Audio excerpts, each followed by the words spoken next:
الحمد لله نحمده ونستعينه ونستغفره ونعوذ بالله من شرور انفسنا ومن سيئات اعمالنا من يهده الله فلا مضل له ومن فلا هادي له اشهد ان لا اله الا الله واشهد ان محمدا عبده ورسوله يا ايها الذين امنوا اتقوا الله حق تقاته ولا تموتن الا وانتم مسلمون اللهم صل على محمد كما صليت على ابراهيم وعلى ابراهيم انك حميد مجيد اللهم بارك على محمد كما باركت على ابراهيم وعلى ابراهيم انك حميد مجيد كما بارك அது ஏகேரின் சாமி சமாதானம் அல்லாஹ்வுடைய தூதர் முஹம்மது ஸல்லல்லாஹு அலைஹி வஸல்லம் மீதும் அவர்கள் குடும்பத்தார் மீதும் சத்திய சஹாபாக்கள் நபித்தோழர்கள் தாபங்கள் தபோதார்கள் மற்றும் இஸ்லாமிய சமுதாய மக்கள் அனைவரும் பிரார்த்தித்து அல்லாஹ்வை போற்றி கொள்வதவனாக அல்லாஹ்வுடைய திருநாமத்தை கொண்டு இந்த பெருநாளுக்கு இந்த ஏகத்துவ கொள்கையை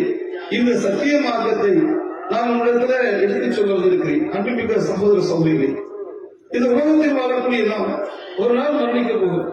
அந்த மரணம் என்பது அல்லாஹ்வை தூதன் காட்டி தந்த வழிமுறையில் இருக்கணும். நம்முடைய ஏகத்துவ தந்தை இப்ராஹிமை எப்படி வாழ்ந்து காட்டினார்கள் என்பதை வலியுறுத்தும் மூலமாக அதற்கு அல்லாஹ்வே முன்மாதிரியாக இப்ராஹிமிக்காகவே இந்த பெருநாள் தினத்தை முழு மனித சமுதாயத்திற்கும் எல்லாம் ஏற்படுத்தியிருக்கிறான். அல்லாஹ்வுடைய தூதர் காட்டி தந்த வழிமுறையில இந்த பெருநாள் தினத்தை நடத்தினாலும் ஆனால் அல்லாஹ்வுடைய தூதருக்கு முன்மாதிரியாக இப்ராஹிமை தான் அல்லாஹ் சொல்கிறான். அன்புமிக்க சகோதர சகோதரி, இந்த ஏகத்துவ கொள்கையில இந்த தௌஹீத் கொள்கையில உறுதியாக இருந்து இந்த உலகத்தில் வாழ்ந்து மரணிக்கணும். யார் அப்படி வாழ்ந்து மரணிக்கிறாரோ அவர் மறுமையில் வெற்றியடைவார் என்பதை அறிந்து கொள்ளுங்கள். அதில் குறிப்பாக சில செய்திகளை உங்களுக்கு சொல்ல ஆசைப்படுகிறேன். என்ன சொல்ல ஆசைப்படுகிறேன் என்று பார்த்தீங்கன்னா, இப்ராஹிம் அவருடைய தன்மை என்ன, அவங்க எப்படி உறுதியாக இருந்தார்கள் அப்படின்னு பார்த்தீங்கன்னா, அல்லாஹ் தன்னுடைய பெருமையை சொல்றான். இந்த இப்ராஹிமுக்கான உம்மத்தமாகிதான் இப்ராஹிம் முழு மனித சமுதாயமாக ஒரு மனிதர் தான், ஆனால் ஒரு மனிதர் ஒரு சமுதாயமாக இருந்தார் என்று அல்லாஹ் தன்னுடைய திருமலையில் பேசுகிறான். அப்படின்னா பாருங்க, ஒரு இளைஞராக இருந்து இந்த ஏகத்துவ கொள்கையை இந்த தௌஹீத் கொள்கையை மக்களுக்கு உறக்க சொன்னார்கள். யாருக்கு பயப்படவே இல்லை, யாருக்கு பயப்படவே இல்லை. இப்ராஹிம் நபி இந்த ஏகத்துவ கொள்கை லா இலாஹ இல்லல்லாஹ் என்ற வணக்கத்துக்கு அல்லாஹ்வை தவிர யாரும் என்ற இந்த ஏகத்துவ கொள்கையை தௌஹீத் கொள்கையை அந்த முழு மனித சமுதாயத்திற்கும் ஒரு தனி மனித இளைஞராக சொன்னார். யாருக்கு பயப்படவே இல்லை, யாருக்கு பயப்படவில்லை. தன்னுடைய தந்தை தன்னை மனை பார்த்து இந்த கொள்கையிலிருந்து வரல அப்படின்னா உடைய கல்லால் உடைந்து அடித்து கொள்ளுவேன் கொள்ளுவேன் என்று சொன்ன போது கூட பயப்படவே இல்லை இப்ராஹிம். அப்படிப்பட்ட உறுதிப்பட்ட இப்ராஹிமியை சொன்னதாக அவருடைய உறுதித்தன்மையை நீங்க பாருங்க எப்படிப்பட்டவர் என்றால், அல்லாஹ் சொல்கிறான், இப்ராஹிமே நீ கட்டுப்படு, அஸ்லீம் நீ கட்டுப்படு.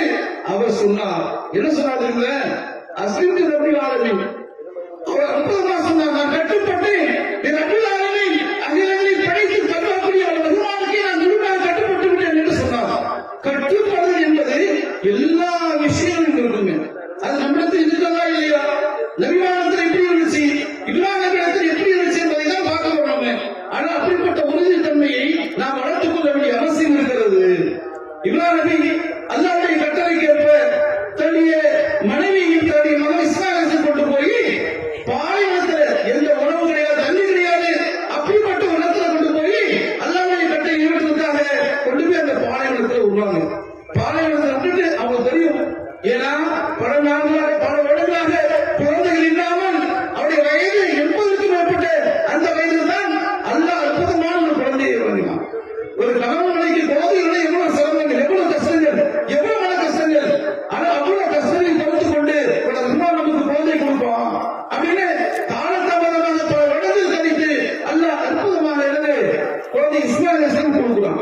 அப்படி அந்த குழந்தையும் தன்னுடைய மனைவியும் அல்லாஹ்வுடைய கட்டளைக்கு இணங்க நேரம் கொண்டு போய் சேர்ந்திருக்கக்கூடிய மெக்காவில் தன்னுடைய மனைவியும் குழந்தையுமே இப்ராஹிம் என்ன செய்யறாங்க, அந்த பட்டல் இருக்கக்கூடிய அந்த பாலைவனத்துல மலையில் இருந்து அந்த பாலைவனத்துல வெறும் மண்ணா இருக்கக்கூடிய பாலைவனத்துல இந்த உணவு தண்ணி விழா அந்த பாலைவனத்துல தன்னந்தனியாக விட்டுவிடக்கூடிய செய்தி பார்க்கிறோம் நம்ம. ஏன் என்ன காரணம், விடுதல் என்ன காரணம், அதுதான் எழுது அஸ்லம்து நான் கட்டுப்பட்டு அகிலங்களை படைத்து பரிமாறக்கூடிய ரஹ்மான் கட்டுப்பட்டு விட்டேன் என்று ரப்புல் ஆலமீன் சொல்லிவிட்டான். என்ன சொல்லிட்டான், இது கட்டளை, அங்கு வணங்கக்கூடிய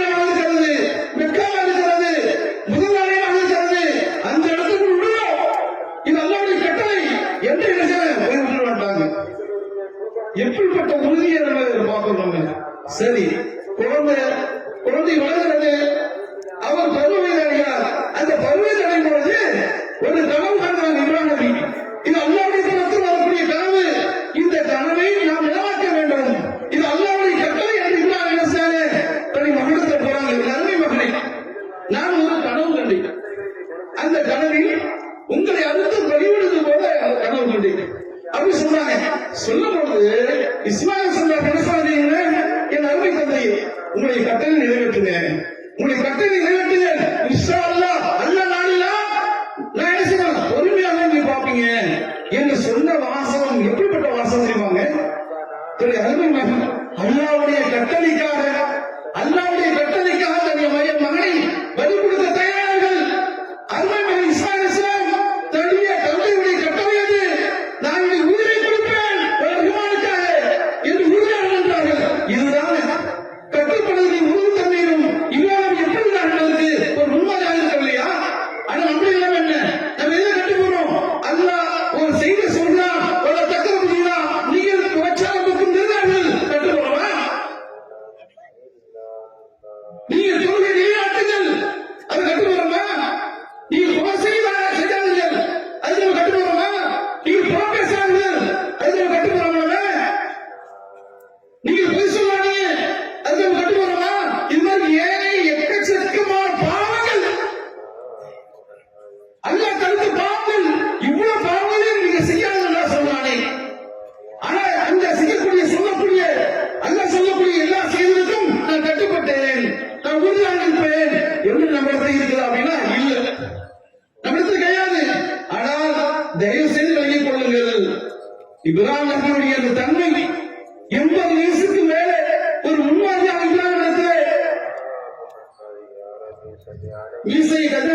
மீசை கத்தரி தாடி விட்டு அக்கல் முடிகளை கலட்டி அதை சுத்தம் செய்து அப்படி இருந்த முன்மாதிரியாக அல்லாஹ்வுடைய தூதர் இப்ராஹிம் இருக்கிறது. அது மட்டுமா, விருக்க சேதனம் 80 வயதுக்கு மேல ஒரு மனிதனுக்கு விருக்க சேதனம் செய்ய வேண்டும் என்று அல்லாஹ் கட்டளையிடும் பொழுது நான் கட்டுப்பட்டேன். 80 வயசுக்கு மேல ஒரு விருக்க சேதனம் பண்றானா எவ்வளவு வழி. ஆனால் என்ன செஞ்சாங்க இப்ராஹிம் நபி? அல்லாஹ்வுக்காக உறுதியாக நின்றார்கள். அன்பிமிக்க சகோதர சகோதரிகளே, இந்த உலகத்துல வாழணும், எவ்வளவு காலம் வாழ போறோம்னு தெரியாது, குறைந்த கால அளவு தான். ஆனா இந்த குறைந்த கால அளவை நாம் அல்லாஹ்வுக்கு முற்றிலும் கட்டுப்பட்ட ஒரு நல்லடியனாக, ஒரு தௌஹீத்வாதியாக இப்ராஹிம் நபி எப்படி உறுதியாக இருந்தார்கள், அந்த உறுதித்தன்மையோட உறுதிப்பாடோடு இந்த உலகத்தை நாம் வாழ்ந்து வந்திருக்க வேண்டிய அவசியம் இருக்குது. சகோதர சகோதரி, அலட்சியம் வேண்டாம். வாழ்க்கை குறைந்த நாட்கள் தான் இருக்கிறது, சிறந்த நேர வாழ்க்கை தான். ஆனால் மரணிப்பதற்கு முன்னாடி நான் இப்படிதான் வாழ்ந்தேன். ஆனால் நபிமார்களும் இந்த இப்ராஹிம் தந்தையாக ஏகத்துவ தந்தையாக இப்ராஹிமும் உறுதியாக இருந்தால் ஏகத்த போகி மக்களுக்கு சேர்க்கும். நம்ம சேர்க்கிறோமா? அதுக்கு அடிவாத வாங்கணுமா? நம்ம போறாங்களா? ஏதாச்சும் ஒரு குருவான் எடுத்து போறோமா? ஒரு குரான் மாற்று வசனம் கொடுக்குறோமா? பக்கத்தில் அக்கம் பக்கம் சொந்த பந்தங்கள் மாற்று வசனத்தை போய் கணக்கு தெரிஞ்ச அல்லாஹ் அல்லாஹ் யார் மொழியை சொல்றோமா? குடும்பத்தாளத்துல தாய் தந்தை சொல்றோமா? அவங்க நிறைய வந்தார்கள், ஹங்கரியில கலந்துக்குள்ள வந்தார்கள், வறட்சியில் வந்தார்கள். ஆனா இப்படிப்பட்ட இடத்துல நம்ம செய்தி என்ன சொல்றோமா? சொல்றது கிடையாது. நம்ம சொந்த பக்கத்துல ஏன் சொந்த மனிதனுக்கு சொல்ல மாட்டேங்குமே. என்ன நம்முடைய உறுதிப்பாடு, நம்ம நிலைமை என்ன? மறுமை நாள் அல்லாஹ் நம்மளை விசாரிக்கும் பொழுது நம்மிடத்தில் என்ன இருக்கு? ஒண்ணுமே இருக்காது. நம்மிடத்தில் ஒண்ணுமே இருக்காது. 10ஓடு 11 அப்போது ஈவன் இருப்போம். 1001 ஒன்றே சொல்றதுக்கு ஒரு திசாமி திசை 999 நடத்திருப்போம் என்று அல்லாஹ் மறுமை நாள்ல ஆதரவு அழைத்து சொல்வாரு. அப்படி 1001ஆக இருக்கக்கூடிய மக்களாக இருக்கிறோம். 10,000கணக்கான மக்கள், 10,000கணக்கான கோடி மக்கள் மறுமையால் மகசனை எடுத்து நிற்கும் பொழுது, அல்லாஹ்வை சந்திக்கும் பொழுது, ஒரு ரஹ்மான் படைத்த ரப்பலாயின் அல்லாஹ்வை சந்திக்கும் பொழுது நான் நிறைய பாவம் செஞ்சு வச்சிருக்கேன், என் நிலைமை இல்லை. நம்ம மறுமையால் எப்படி எல்லாம் சந்திக்கிறது? நான் அநியாயக்காரன் இருக்கிறேன், ஒரு பாவம் செய்யக்கூடிய ஒரு அநியாயக்கார அக்கிரமக்காரன் இருக்கிறேன். நான் நல்லவனா கெட்டவனா? எனக்கு தெரியும், அல்லாஹ்வுக்கு தெரியும். அப்ப நான் நல்லவனாக இருந்தால் நான் எது மாதிரி காரியங்கள் செய்வேன், கெட்டவனாக இருந்தால் எந்த மாதிரி காரியம் செய்து கொண்டிருக்கிறேன். ஒரு ரஹ்மான் மறுமையில பிடிப்பானே. அன்புமிக்க சகோதர சகோதரி, கவனமாக இருங்க. இந்த கால சூழ்நிலை சரியில்லை. அல்லாஹ் சோதனைக்கிடமாக்கிறான். ஒவ்வொரு இடங்களிலும் மோசமான நிலைமை தள்ளப்படுகிறது. விளையாட்டுகள் இன்னைக்கு இப்ப நியூஸாக இருக்கிறது. உயர் நீதிமன்ற தீர்ப்பு என்னது? நீங்கள் உரிமை பெற்ற இடமெல்லாம் குர்பானி கொடுக்க வேண்டும். பாருங்க, உரிமை பெற்ற இடங்கள் தான் குர்பானி கொடுக்க வேண்டும். அப்படி இன்னும் சில ரூல்ஸ் போட்டு சட்டம் ஏற்றக்கூடிய சீரப்பா புதுசா இருக்குது. இது புதுசா இருக்கிறது. அப்ப நம்ம என்ன செய்யறோம்? அப்ப வரக்கூடிய சூழ்நிலை மோசமான சூழ்நிலைக்கு நாம் செல்லணும். கவனமாக இருக்கணும், கொள்கை ரீதியாக இருக்கணும். படைச்ச ரப்பலாம் அல்லாஹ் மேல முழு நம்பிக்கை வைக்கணும். எந்த சூழ்நிலையும் சரி இது ஈமான் இழக்க மாட்டேன். உண்மையாக என் மனைவி மூலியமாக, என் தாய்த்தத்தின் மூலியமாக, என் மகன் மூலியமாக எவ்வளவு சோதனை இருந்தாலும் சரி நான் உறுதியாக இருப்பேன்.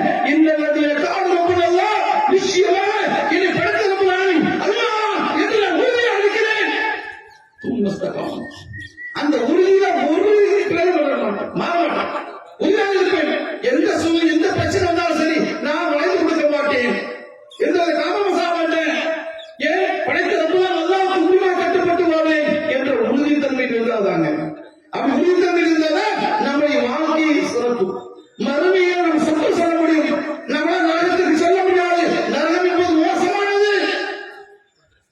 அதுக்கு 70,000 கடிவாளம் இருக்கிறது. ஒவ்வொரு கடிவாளத்துக்கும் 70,000 வழக்கம் இருக்கிறாங்க. அது பாவியை பார்த்து அழைக்கும், அது குமரும் சமம் கொடுக்கும். வா, நீ ரெடியா இருக்கியா? பாவிகளே வாங்க, நான் உங்களுக்காக இருக்கிறேன். வாங்க, உங்களை தூக்கி உள்ள போட்டு என்ன செய்யறேன்? உங்களை கருவி செய்கிறேன் என்று எழுது. நரகம் பார்த்துக் கொண்டிருக்கிறது. அல்லாஹ் கேட்பான நரகத்தை பார்த்து, நரகமே என்ன நிரம்பிட்டியா? அது சொல்லுமா, அல்ல இருக்கிறாங்க பாவிகள் கொண்டா, நான் கையில இருக்கு ரெடியா இருக்கிறேன் என்று அந்த நரகம் அழைப்பதாக அல்லாஹ் பேசுகிறான் குர்ஆன்ல. அப்ப இந்த நரகத்துக்கு நாம் பயப்படணும். மறுமையை சொத்துக்கு போறோம் அப்படின்னா உறுதிப்பாட்டோட உறுதித்தன்மையாக இருக்க வேண்டிய அவசியம் இருக்குது. சகோதர சகோதரி, கவனமாக இருங்க. வாழ்க்கை கொஞ்ச காலம்தான்.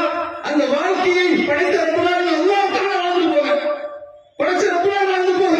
நபிமாரப்பட்ட கஷ்டங்கள், துன்பங்கள், நபிமார்கள் கொலை செய்யப்பட்டார்கள். ஒருவர் சாப்பாட்டுக்கு உணவு இல்லாமல் அழைக்கப்பட்டார்கள். அவ்வளவு சிரமப்பட்டார்கள். அல்லாஹ்வுடைய தூதரும் சரி, நபிமாரும் சரி, சத்திய சஹாபாக்களும் சரி, அல்லாஹ்வுடைய பாதையில தன்னை ஊரை பழகிவிட்டார்கள். உணவு உடையில சொந்த ஊரை விட்டு போனாங்க.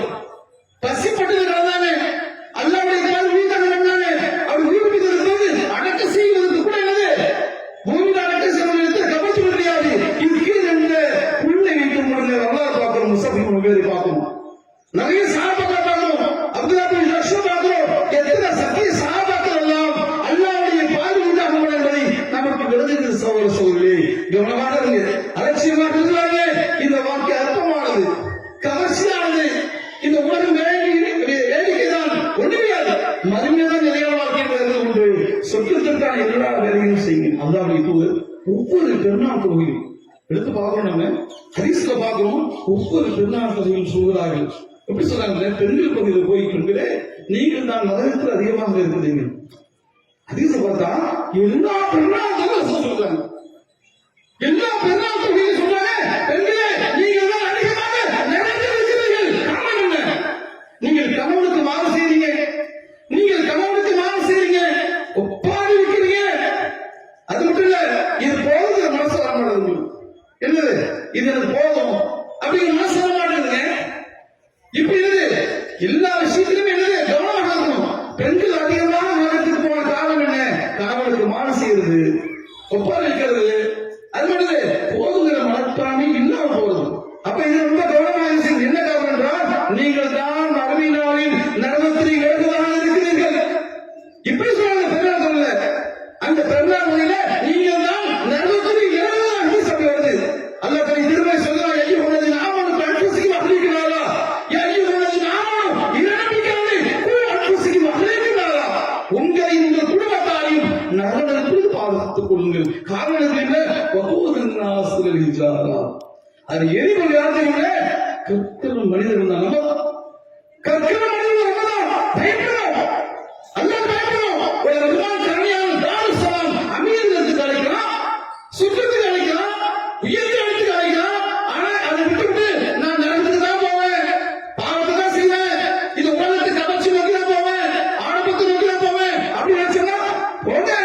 எங்க போங்க? நரகத்துக்கா? நரகம் தப்பிக்க வழி இருக்குதா? யாரும் உதவி செய்வாங்க? ஒரு புஸ்தான அலாமத்தை செய்வோம்.